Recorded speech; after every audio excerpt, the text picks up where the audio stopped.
कौन था वह पहला मानव जिसने पृथ्वी पर जन्म लिया और कैसे जन्म लिया? ऐसे कई सवाल आपके दिमाग में होंगे। इस सवालों के जवाब विज्ञान अपने अनुसार दे रही है और धार्मिक ग्रंथ अपने हिसाब से। दोस्तों, इतनी तरक्की करने के बाद भी साइंस के पास मनुष्य की उत्पत्ति कैसे हुई, इसके बारे में कोई भी ठोस सबूत या प्रमाण नहीं है। मनुष्य की उत्पत्ति के बारे में विज्ञान यह कहता है कि पृथ्वी के सभी जीव विकास की प्राकृतिक प्रक्रिया है। आर्कियोलॉजिस्ट का अनुमान है कि धरती पर सबसे पहले मानव जैसे लोग आज से लगभग 53 लाख वर्ष पूर्व प्रकट हुए। धीरे धीरे कई प्रकार के मानव धरती पर अस्तित्व में आए। आज का मानव लगभग 2 लाख वर्ष पूर्व धरती पर अस्तित्व में आया।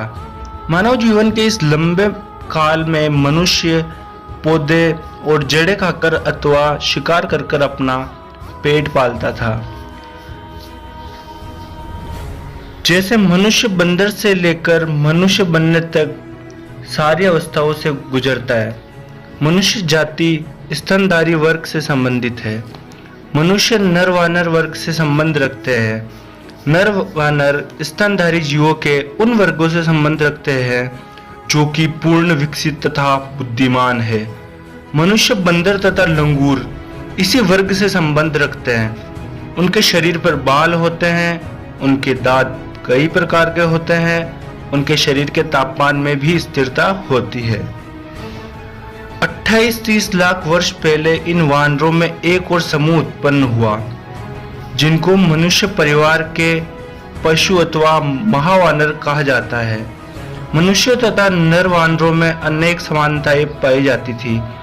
आरंभिक मनुष्य का सिर बहुत छोटा तथा पीछे की ओर झुका हुआ था। उनके शरीर पर घने बाल होते थे।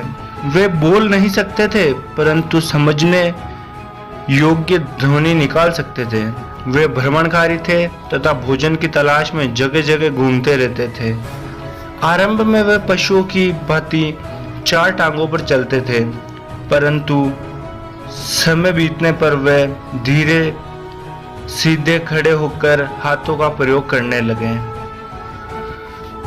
और इस प्रकार अनगिनत बदलाव आए और यह प्रक्रिया काफी सदियों तक चली और धीरे धीरे मानव का विकास होता गया।